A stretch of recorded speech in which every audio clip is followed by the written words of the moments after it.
Hello all, myself Sambasiva Rao, working as Assistant Professor in the Department of Civil Engineering at VIGNANA VJEC. I welcome you all to the lecture series on highway geometric design. The topic of discussion for today will be transition curve. So this is one of the case of horizontal curve. So we have discussed in length regarding the horizontal curve. So and we have also looked at what is meant by transition curve. So a transition curve is provided to change the horizontal element from straight portion to circular curve. So this is again zone 1 and this is zone 2 and this is zone 3. So one side it is 1, it is 2 and it is 3.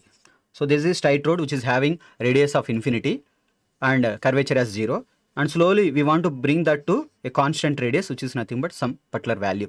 So this cannot be done all of sudden. So if you are doing that all of sudden, then there are going to be some safety issues regarding the balancing of centrifugal forces. As a result of that, we are going to introduce the radius of curvature slowly, reducing the radius from infinity to some particular value. So that can be done with the help of the transition curve. The name itself is nothing but transition, which means nothing but it is a curve which is going to keep on changing its radius from time to time, from location to location. So that is why it is said to be a transition curve. A transition curve has a radius which decreases from infinity. So this is the verge of the straight road and transition curve, where you are going to have the radius of infinity just over here, and here there will be reducing from infinity to some maximum value followed by some lesser value, like that, from infinity at the tangent point to a desired value of circular curve. So you are going to reduce this. So this part of this curve which is present over here is said to be the transition curve. The radius of change of transition curve will depend upon the shape of the curve adopted. So it is nothing but you can adopt any type of the curve, any type of transition curve. For example, spiral or Bernoulli lemniscate, anything. So this type of curve is going to have some kind of rate of change. So from point to point, this is R1, this is R2, and this is R3, and at some point it is R4. So the rate of change of radius of curvature will be different from type of curve. So in this case, it will be different scenario. But if you look into the Bernoulli lemniscate, again that will be a different scenario. You can adopt any of the type of the curve, form of curve for providing the transition curve. So the objectives of providing the transition curve is nothing but very, very important. So in the horizontal curve discussion, we have seen that there is some amount of force which is acting outside of the curve. So that is nothing but there is some amount of unequal pressure distribution when you enter into the horizontal curve. So the entire pressure from the inner wheel will be shifting towards the outer wheel because of the centrifugal force that is acting. So we have to compensate it by providing superelevation.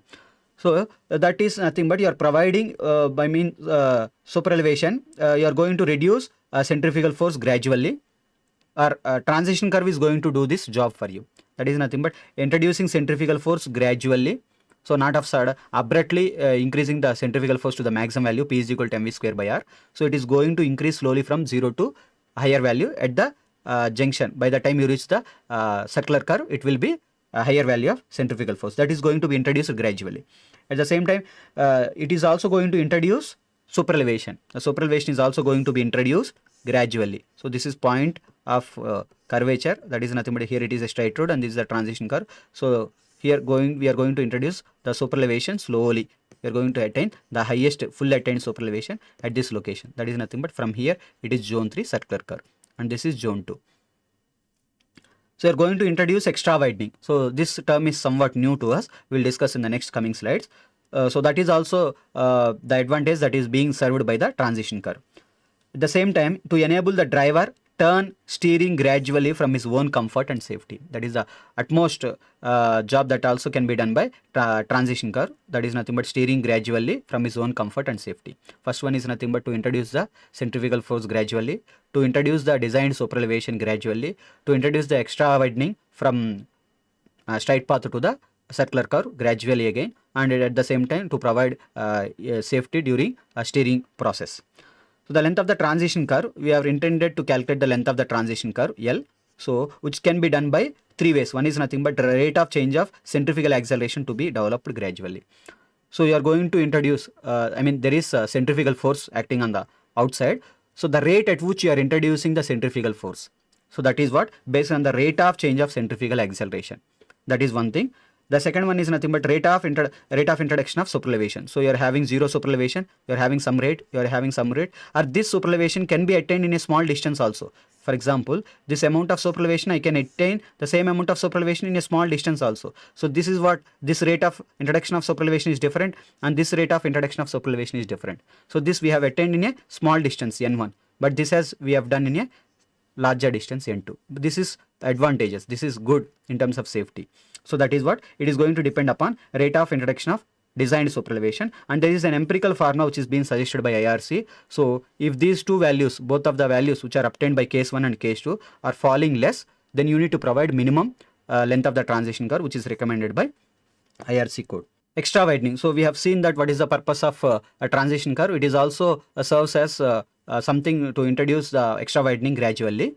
So that is what here being discussed. Extra widening is additional width.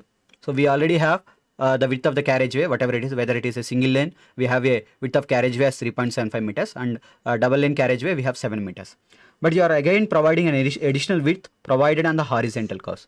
It is not provided at everywhere, it is provided only horizontal curve over and above the normal lane. So you already know the normal values of the carriageway, but you are providing over and above that normal value of the width of the road, particularly in terms of the horizontal curve.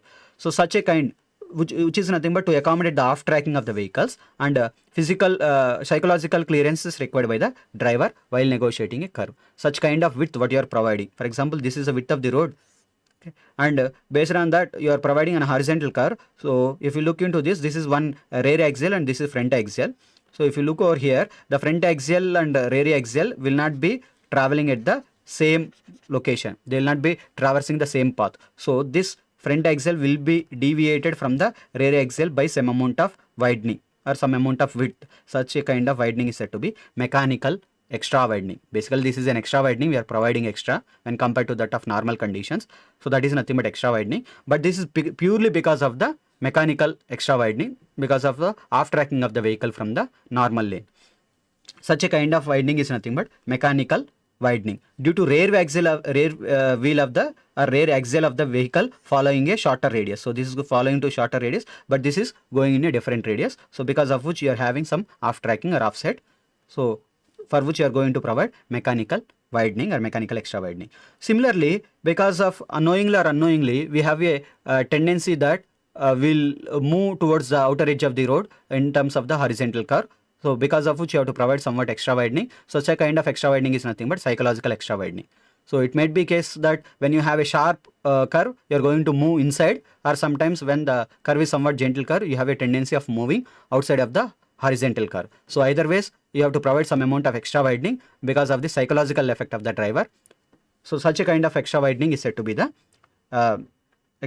psychological extra widening. So you combine both of them put together is said to be total extra widening, which is nothing but mechanical extra widening plus psychological extra widening. Mechanical extra widening, it can be derived from this small diagram that I am not going into the derivation. So the same diagram which is drawn previously. So this is the front axial and this is the rear axial. So this is the original path of the curve, and because of the front axial going in a different path. So this you can experience when you are taking a right turn and left turn on your two-wheelers also. The front wheel will be traversing a different path and the rear wheel will be following a different path. So they are deviating by some amount.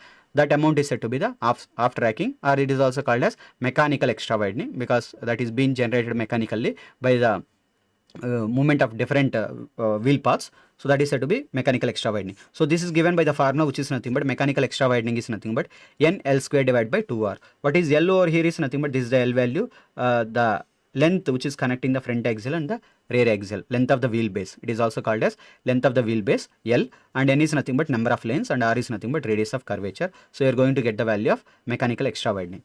And you also have the psychological extra widening, where it is an empirical formula which is nothing but given by capital V, that is nothing but the speed of the vehicle which is traveling on the horizontal curve, divided by 9.5 under root of r, which is nothing but the radius of curvature. So the total extra widening W is nothing but mechanical extra widening plus psychological extra widening. So this is mechanical extra widening and this is psychological extra widening. If you look into the units of this is nothing but n into n is a numerical number, and L square is nothing but meter square divided by 2 into meter. So therefore it gets cancelled. So this is equivalent to meter. Why? Because that is a mechanical extra widening and it is being derived. But whereas coming to over here, so this is nothing but speed, which is nothing but meters per second, divided by under root of r is nothing but under root of a meter. So you will not be attaining some particular value which is equivalent to meters. So that is why it is an empirical formula. But even then you have to take both into consideration, and you have to provide the total extra widening on part of both psychological extra widening and mechanical extra widening. So here n is nothing but small n is nothing but number of lanes here. Length is nothing but length of the wheelbase, where v is equal to design speed. We are having capital V in psychological extra widening, but we don't have any speed parameter in mechanical extra widening, and r is nothing but radius of horizontal curve in meters. So this is extra widening. So this is somewhat horizontal curves where the radius is less than 50 meters, that is nothing but sharp curves. We are going to provide extra widening, whatever the extra widening we are getting over here. So both put together, this extra widening, whatever is got over here, so that should be provided completely on one side. So this is nothing but completely you are providing only on one side. This particular value is nothing but extra widening. So if the curve is a sharp curve which is having a radius less than 50 meters, you have to provide extra widening only on one side of the curve. But whereas if the radius is somewhere around varying from 50 to 300 meters, you generally provide the extra widening on either sides. Whatever the value we have got extra widening W, you are taking half of that and you are providing over here on one side outside, and you are taking other half and you are going to provide on the inner side, such that you will be having W by 2, W by 2, W by 2, so totally W. Again, this is what the purpose of the transition curve. You can see a transition curve over here like this. So you are not providing extra widening all of a sudden. So here it is extra widening is 0, and here you have attained the maximum value of W by 2, and the entire portion of the circular curve will be W by 2. So you cannot bring the extra widening from suddenly 0 to W by 2 all of a sudden, which is not safety. So this can be done, gradual introduction of extra widening or super elevation can be done with the help of the transition curve. So that is why we are going to take the advantage of the transition curve. So you have to remember this class where the radius of curvature is less than 50 meters, you are going to provide super elevation only on the inside of the curve, because being the sharp curve, we have a tendency of moving towards the inside of the circular curve. The same time, when you have a radius varying from 50 to 300 meters, you have to provide extra widening on both sides, which is half of extra widening. Find the widening necessary for a road on a horizontal curve of radius 100 meters, wheelbase as 6.1 meters, pavement width as 7 meters, design speed as 70 kmph. We know the formula for extra widening, WE, is nothing but mechanical extra widening, WM, plus extra psychological extra widening, WP. Yes. Mechanical extra widening is nothing but N L square by 2R, plus psychological extra widening is capital V divided by 9.5 under root of R. N is nothing but number of lanes. You don't, you have to think here while, for a while, because the pavement width is given 7 meters. Irrespective of looking into that, suddenly you shouldn't put N is equal to 1, because the pavement width is 7 meters, which only happens in 2 number of lanes. L square, L is nothing but 6.1 whole square divided by 2 into radius is nothing but 100 meters, plus V is speed of the vehicle in kilometer per hour. Psychological extra widening will have a term in kilometer per hour divided by 9.5 under root of 100. So if you calculate this value, you will arrive at a value of 1.1 meter as extra widening. So as the radius is again 100 meters, which is less than 50, so between 50 and 300 meters, you have to provide extra widening on either sides. So this is a horizontal curve. So I am going to provide like this, W by 2 on one side, at the same time another W by 2 is provided at the central portion on other side. So this is how you have to provide. So this is the case which you have to adopt for the given question. Yes, so we have discussed the extra widening. Now we will come back to again the transition curve. So we have to discuss the length of the transition curve in 3 categories. That is nothing but, first one is nothing but rate of change of centrifugal acceleration. It can be calculated by the formula Ls is equal to V cube by CR, where V is nothing but speed in meters per second and C is nothing but rate of change of centrifugal acceleration, and R is radius of the curve. So L is nothing but length of the transition curve. C is radius of allowable rate of change of centrifugal acceleration. D is V is design speed in kilometers per hour, capital V, small v in meters per second. R is radius of curvature. You have to remember the value of C, which is varying from 0.5 to 0.8 meters. You have to calculate from this formula 80 divided by 75 plus V, capital V over here, again kmph. So if you are getting a value between 0.5 and 0.8, you can retain the value. If you are getting less than 0.5, you have to restrict to 0.5. If you are getting 0.4, you have to take minimum value of 0.5. And if you are getting exceeding more than 0.8, again you have to restrict it to 0.8. If you got 0.9, you have to take it as 0.8. If you got 0.4, you have to restrict it to 0.5. And somewhere in the middle, you can keep the value as it is. So this is one way how you can calculate the length of the transition curve based on the rate of change of centrifugal acceleration. Here this term is very important. So acceleration is nothing but units for acceleration is nothing but meters per second square, a1. At some point of time acceleration be a1 and some other point of time a2. So your vehicle has to keep on accelerating such that you'll traverse the horizontal curve. Rate of change, so this is nothing but change, and by time, rate of change. So this is change we divide by time will become rate of change of centrifugal acceleration. So this is nothing but the units for this is meter per second square, and this is the units also meter per second square divided by second. So this will become meters per second square change, also again a parameter which is again centrifugal acceleration. So meter per second square whole per second, so that is meter per second cube. So you have to understand that allowable rate of change of centrifugal acceleration, this term is going to have a units as 0.5 or 0.8 between somewhere meters per second cube. The units are very important. The second one is rate of introduction of superelevation. So we are going to introduce the superelevation from the straight portion to the central portion of the circular curve. So this is the amount of superelevation I need to attain. So this is in elevation, and if you look into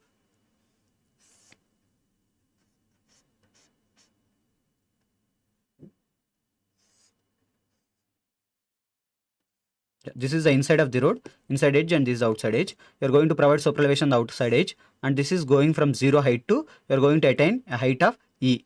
If I look this over here, so this portion I am rotating here. This is 0 inner edge and this is outer edge, and the height of attainment of superelevation is E. This is how you have to calculate. This is width of the road. So this I have to attain in how much height, in how much distance I have been attaining this. So that is the rate at which you are providing this. Rate is rate of change of superelevation. So this formula is we have to provide a rate of change of superelevation is 1 in n, assume that, and we have to get the length of transition curve Ls, which should be by the time I go to the end of the length of transition curve, I should get a superelevation of height E. You go for cross multiplication, therefore Ls is equal to Ne. I repeat that you are going at a rate of 1 in n. So but this should be Ls. You should go for Ls in order to attain E.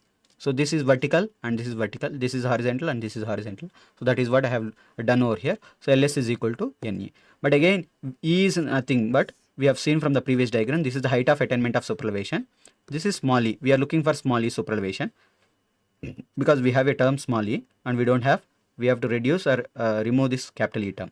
This capital E is nothing but tan theta is E by B. E is equal to. Therefore, capital E is BE, width of the road into superelevation. Height of attainment of superelevation, capital E is equal to B into small e. So this will become Ls is equal to Ne, and E will become just now what we have derived, BE, and this B is again width of the road plus extra widening if required. We have to calculate, you have to take the extra widening also multiplied by small e in percentage. So that is the length of transition curve. Ls is equal to N into W plus WE in terms of the pavement rotated about inner edge, and this is pavement about rotated about central line. So the rotation is like this. There is a pavement like this. This is my inner edge and this is my outer edge. You are providing superelevation. So that superelevation is provided by raising the outer edge with respect to inner edge. You are providing superelevation for outer edge with respect to the inner edge. If you are providing that completely, you are not disturbing your inner edge and you are providing superelevation by raising that outer edge. So this is pavement rotated about inner edge. This is the point at which you are rotating your pavement. So like this, you are rotating your pavement about the inner edge. So this inner edge being constant, you are raising your outer edge. So you are not going to have any level difference for inner edge. But whereas when the pavement is rotated about the central line, so this is the pavement again. This is my inner edge and this is the outer edge. My pavement being rotated about the center line. I have to provide a superelevation of E, but that I am not rotating about the inner edge. I am rotating about the center line. So because of that, I am providing superelevation anyhow E, but that is not provided at one single location. I am providing E by 2 on the outer edge and you are providing E by 2 on the inner edge. This E by 2 is going down and this E by 2 is coming upwards. So even then you are going to attain a superelevation of E, capital E. So that is an advantage if you are providing if payment is rotated about the center line, so then E will become E by 2. You have to take only one side. So that is why this value entire will become divided by 2 when you are going for payment rotated about center line. So this is the original case when the payment is rotated about the inner edge, and the first case is payment rotated about the center line. So the length of the transition curve is going to reduce by half when your payment is rotated by about the center line while providing the superelevation. Whereas the terms is W is width of the road, W is extra widening, E is total raised payment, capital E, which is B multiplied by E. B is W plus W, rate of change of superelevation. This is rate at which you are providing superelevation. And the third formula is empirical formula, which is recommended by IRC. You have to provide minimum value of LS is equal to 2.7 capital V square by R. So both the values, the value obtained by rate of change of centrifugal acceleration or the value obtained by rate of change of superelevation are found to be very less. So then this code recommended value will be somewhat higher in some cases, or in some other cases the value calculated by 1 and 2 will be higher. So then you can adopt that value whichever is higher. But when the cases of 1 and 2 becomes very less, so then IRC is going to recommend a value in which you have to provide LS is equal to 2.7 capital V square by R in terms of rolling plain and rolling terrain. In terms of mountainous and steep terrain, you have to reduce this by 2.7. So you need to provide this much. So only V square by R is sufficient because you have to provide lesser value in mountainous and steep terrains. But this is plain and rolling terrain, you can go for higher value. You have a restriction on mountainous terrain. So these are the different cases where you are going to calculate the rate of change of superelevation. So this is case 1, this is case 2, either as the ways, whatever it is you are going to adapt, this is case 2, and this is whichever the case you are going to take 3. So finally your length of the transition curve is LS is equal to, or L is equal to higher of 1, 2, 3. Very, very important. Whichever is higher of 1, 2 and 3. You have to take whichever is higher among all the 3 values. So that will be the length of the transition curve. Once you arrive at the transition curve, there is one small parameter which is said to be the shift of the transition curve. When transition curve is introduced between, again, straight road and a circular curve, the original circular curve must be shifted inwards slightly to make space for this transition curve. Originally the transition curve will be like this and the circular curve will be like this. Okay, but because of introducing transition curve, it cannot go as it is with the path of that straight line. It is going to deviate from the original path. As a result, we also wanted to shift your horizontal curve from here to here. So this shift is nothing but inside you are shifting, this value is S. I repeat again, because of the horizontal curve cannot accommodate easily, and that is transition curve is going to shift inside, for which you have to shift the circular curve also inside. That circular curve shift is given by S is equal to the same shift is being treated for horizontal curve, transition curve and circular curve. S is nothing but once you get the length of the transition curve L, so L square divided by 24R is the shift of the transition curve. So we have a small problem over here. So calculate the length of the transition curve. You are asked to calculate the length of the transition curve and also shift S using the following data. So design speed is 65 kmph, radius of the circular curve is 220 meters, allowable rate of introduction of superelevation 1 in N. So this is nothing but 150 is N. And payment including extra widening. So this extra widening is B, already given as B. B is nothing but W plus W, which is combined together is 7.5 meters. So this problem has so much to do. You have to take the first case, rate of change of centrifugal acceleration. So in which case you have the formula LS is equal to V cube by CR, where V is nothing but meters per second. You convert the value of 65 in meters per second. You are going to get value of 18.05. You substitute the value of 18.05 whole cube divided by C. You have to get the value of C, which is nothing but 80 divided by 75 plus capital V as it is. You are going to end up with 0.57 as a value. You check the limit for 0.57, whether it is in between 0.5 or 0.8. So this is well between 0.5 and 0.8. So you can directly take the value of 0.57 as it is multiplied by radius 220 meters. You are going to have a value of 47 meters. The first case, the length of the transition curve according to the rate of change of centrifugal acceleration. How to remember this formula is when you have C formula, C term, then it is something related to comfort. C is comfort. So that is rate of introducing of centrifugal acceleration. The second one is rate of change of superelevation. LS is equal to NE.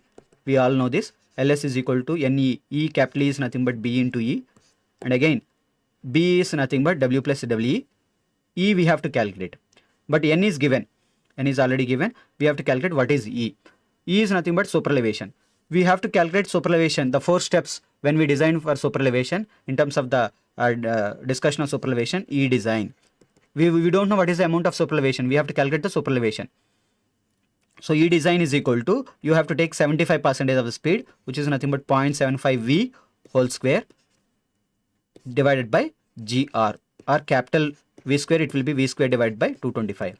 You substitute the value of small v or capital V over here. You are going to get the design superelevation as 8.5%. So 0.085%, which is higher than E maximum. So this value is higher than E maximum. Then you know the second step. When E is crossing the E maximum, you have to limit the value of E superelevation or superelevation to be E maximum plus FL is equal to, now you need not to take the 75% speed, you can take the full speed of V square by GR. Then you have to calculate what is the value of FL.